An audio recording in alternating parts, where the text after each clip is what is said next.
Home buyers, I went to ChatGPT and I asked, what do buyer agents really do? And ChatGPT knows I'm a lawyer and I work with buyers and sellers. So I asked it to give us the industry narrative instead of my take on it.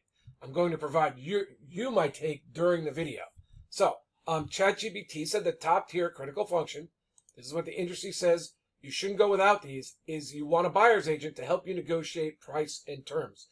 This is true, but my question to you is, if there are multiple offers or there's someone already working with the listing agent, I can tell you real estate professionals are going to, I've sold over 200 homes. When I have homes that are in demand that people want to buy, fixer-uppers or the best homes in the neighborhood, because those are usually, they can't even, when properties are over improved with great views, they really frequently can't, if they're going to settle people with loans, they really can't get the full top dollar. That's why prices have been going up for years. You can't just go to where it really belongs. So the professionals in every neighborhood and the neighbors know that's a great house. It's underpriced relative to all the other homes in the neighborhood. So when you want to buy a dream home, does it make sense to work with a buyer's agent? Your buyer's agent's going to have to call up and ask a lot of questions. The listing agent's not going to know you, how qualified, how motivated you are. They're just not going to have a feel for you. Whereas the people who call the listing agent directly will already be talking to the listing agent. And I can tell you, when I'm selling those homes and real estate agents call up and they find out there's multiple offers, they say immediately, even though they're entitled to their buyer agent commission working for themselves, they'll say, I'd like you to represent me, but I have a few things. Could you ask the seller if I could get a right of first refusal on all the other offers? And I will advise my seller that's a good idea if I thought this person's motivated and really close. So that's the other thing. If they've convinced me they're the buyer for this property, we're only going to have to sell it once, I will tell my seller, let's work with this buyer. We'll give them that fight of first refusal, and we'll let the other people fight for the property and drive the price up, and then we'll give that agent the right of first refusal. Now that is how top listing agents sell homes, keeping clients happy, getting top dollar, and basically freezing out all the other buyers unless they're willing to go substantially higher than the person who's working with the listing agent. And sometimes they do, but like in this case, now with buyer agent commissions being 2.5 or 3% that you've signed an agreement, which I say never sign, but you probably already have. So now this person's going to know what you're offering, and they're going to know whether you're offering 2.5 or 3%. So this person can beat your offer or your net by a little bit. In fact, this person can maybe just beat your offer by a little bit, not look for the 2.5 or 3% buyer agent commissions, and get the price for a lot less than you. So it's just crazy to think that you want to work with a buyer's agent right away, ahead of time, signing those agreements with a buyer's agent. But now you're going to say, but that's great. They're professionals. How am I going to protect myself? Well, I'm an attorney and a broker, so I can probably figure out what I suggest some people do. They should pay a realtor by the hour who's experienced, or hire an attorney, or have the listing agent work with the listing agent, have the listing agent put some money in towards an attorney to keep you protected. So that would be my suggestion to a lot of people. A lot of people already know this. I get many, many calls from people who want to buy from the listing agent and have me review the contracts. So so here's a top tier critical function. It's negotiate price and terms. That's true, but let me ask you this. Who's going to be a better negotiator? The person who's working with the listing agent. So let's say there's an offer on the table, or the seller wants, let's say, $1 million for the home. When you're working with the listing agent, you can ask the listing agent things like, is the seller looking for absolute top dollar? Are they looking for someone who can close quickly? Are they looking for someone who's definitely motivated, who's not going to do a bunch of ticky-tack inspections requests and try to renegotiate the price? I mean, what is your seller looking for? Maybe I can craft my offer to their needs. And I can tell you, some sellers don't necessarily need top dollar. They're not looking for every last penny. They're looking for a smooth transaction that's going to happen quickly so they can move on with their lives. When you're working with a listing agent, you get that information. When you're working with a buyer's agent, there's a chance your buyer's agent will get that information, but the more buyers the listing agent's working with, the less likely you're going to know what the price is that you have to win by. For instance, if there's $1 million, $1.5 million offers on the table and the seller's already happy, the listing agent's not going to tell you. They're going to say, well, we're over $1 million. We're over a list. They're not going to tell you exactly how much over. So they're going to say, we've got multiple offers. we're over list. We're going to look at the all the offers tomorrow evening. Make your offer. So your agent who wants to get paid and has already done a lot of work with you might tell you to go to $1,000,001, whereas all you really needed to do was go to $1,010,000. So there are times to work with those buyer's agent, but this is just another one of those narratives that is really, like I just saw someone talking about, I watch weightlifting and fitness videos, and Dr. Mike was talking about why narratives are so destructive. And his point was they once did a study on steroids, and they used very low doses, and they said steroids did not enhance athletic performance. And then when all of a sudden all these baseball players and everybody was getting enhanced athletic performance, instead of actually having a narrative people would listen to for health, they just blew it right out of the water. Well, that's what's going on. This is another one of those narratives. Rather than the nuances about sometimes it's good to work with the buyer's agent, but for in-demand homes, you want to work with the listing agent and protect yourself.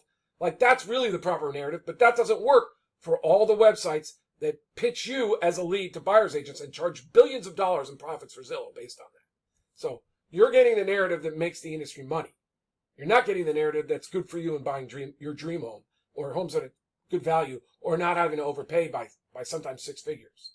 So now, write and structure the offer. That is important because there will be sort of local customs about who pays what expenses. And sometimes, if you don't know, you might take on an extra $5,000 in fees that normally would customarily go to, the seller might pay. Again, though, in multiple offer situations, sometimes many buyers just write a really clean offer and agree to pay the fees. They just have to make sure they know what the fees are, and you can get those fees normally from your escrow and title officer. So you can write it, or you can get the listing agent to help you do it. You say, what offers, could you show me what the offers are looking like in terms of fees?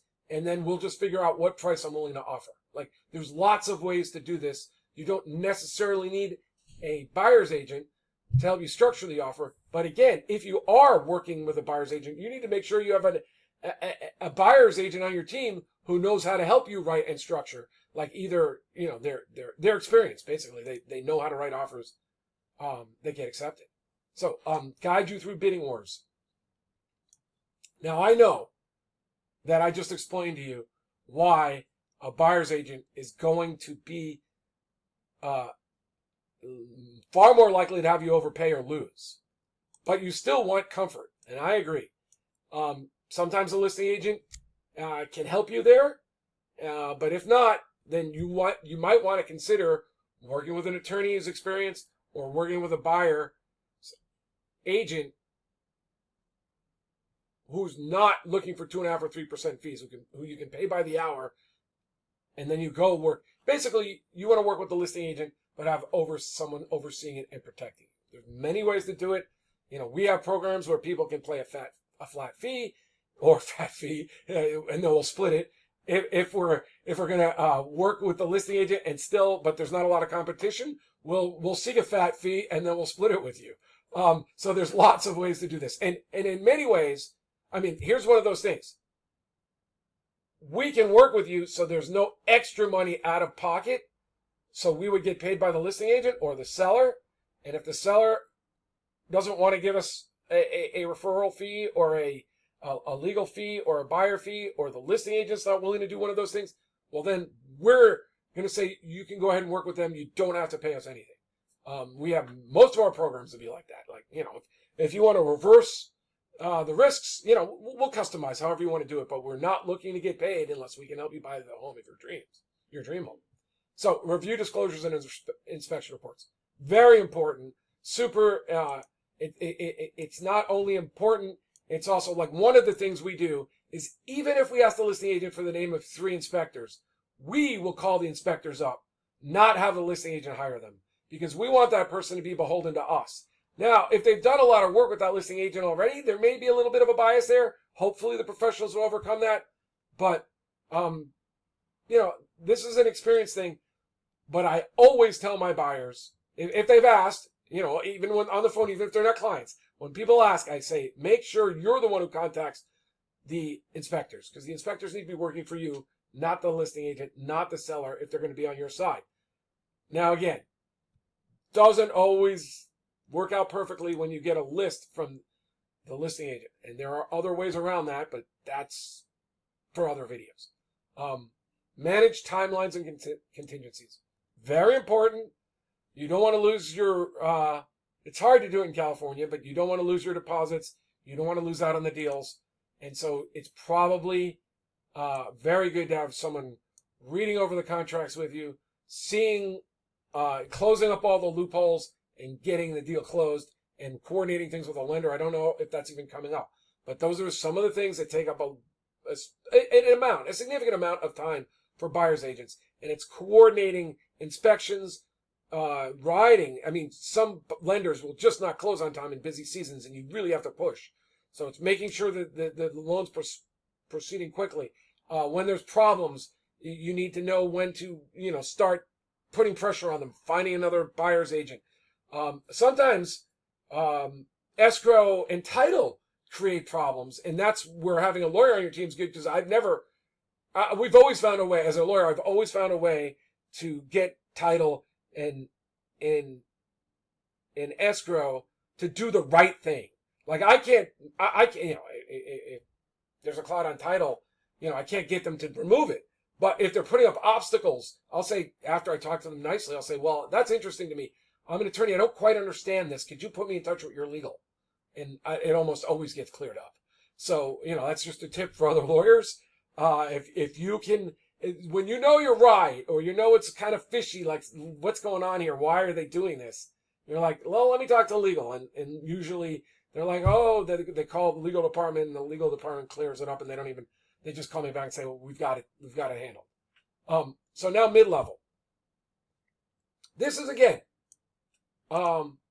this is super valuable.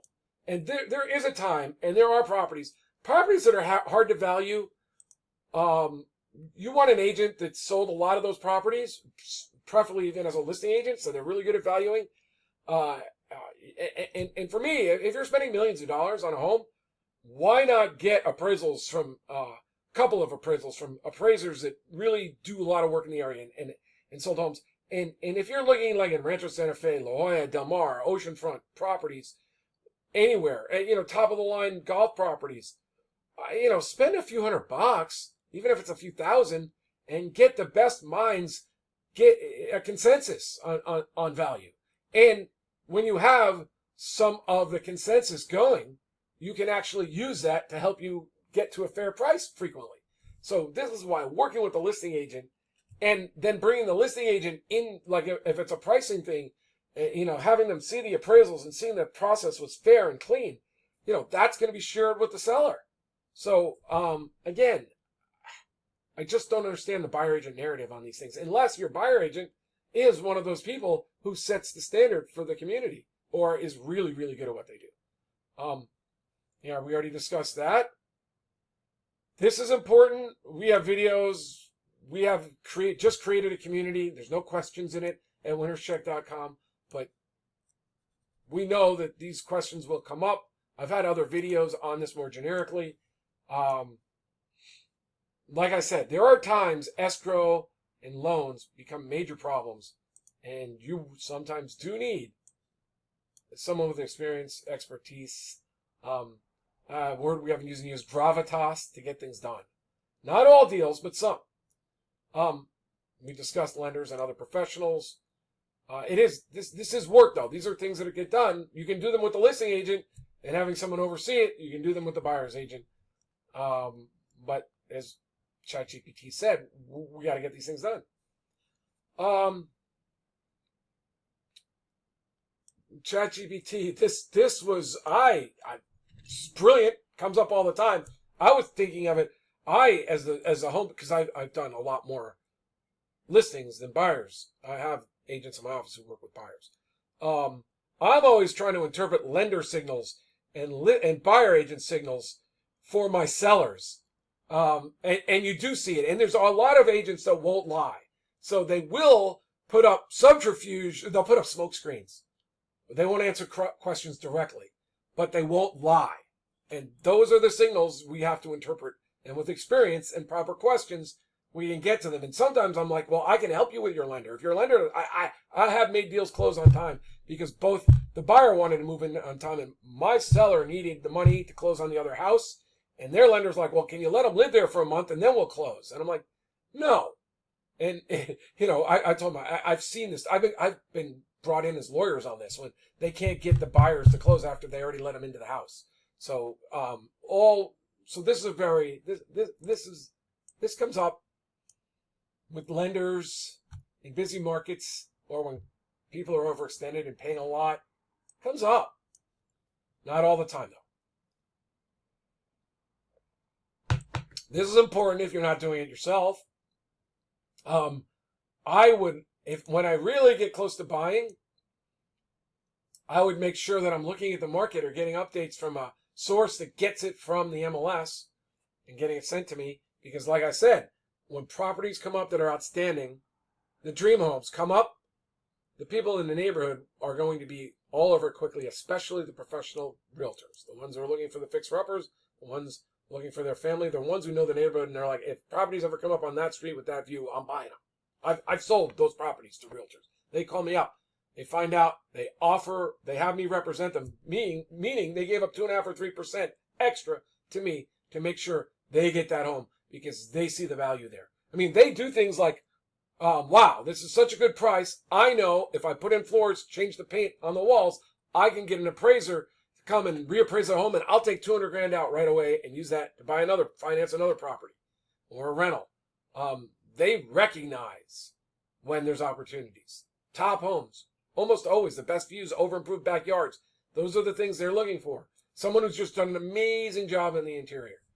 They have the Viking appliances or whatever is appropriate for the area, but then some.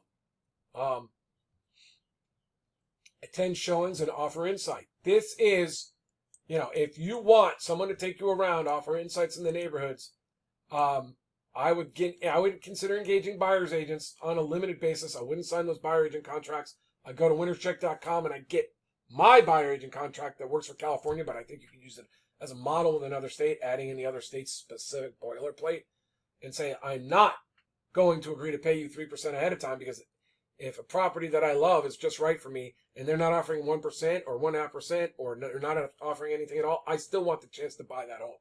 So do not lock into those buyer agent agreements. But there are times to work with a buyer's agent with I wouldn't say in a limited capacity. I would limit the capacity of that buyer agent in ways that would be beneficial to you, but not make, I don't think you should just make an agent do a lot of work and not get paid. I mean, it's like when you engage them at the right time in a strategic manner. Provide emotional support and reassurance. This is part of an approach where this is why I brought up the fact that, if it's pricing decisions, you spend some money and you make sure you're doing it the right way. It can make a massive difference. So yes, there's no doubt, buyer's remorse, all the problems come up. The contracts, the paperwork can be overwhelming. I don't think every buyer, people, if you've done it before, you probably already know it. You might not need a lawyer and or a realtor, but some people will want that. And sometimes you're going to have a nice home, the home that you really want, and you're going to get cold feet.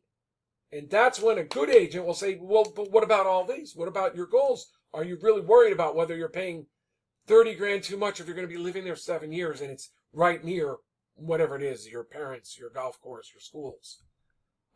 Sure, I should say, sure, maybe if there weren't multiple offers, we could have got the home for less. But there were multiple offers. You did pay this much. Let's even say it's $50,000 too much. Does that really matter to you? It's one thing. Oh, I overpaid. I shouldn't have done it. Or I overpaid. I can't afford it. Like, there's two different points there. And drive you to showings again.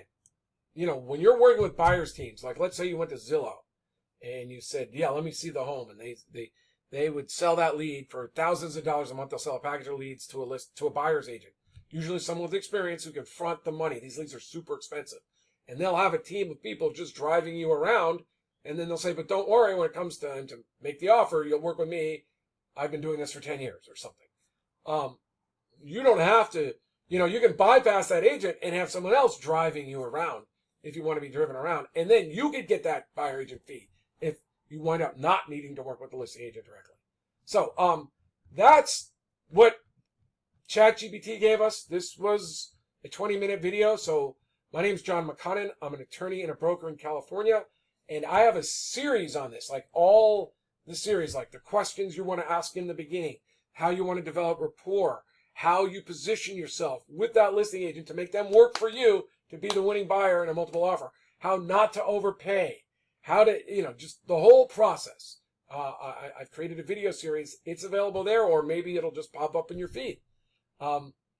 Thank you. Good luck home buying, and I really think you should overcome this narrative. Thanks. Talk to you later. Bye.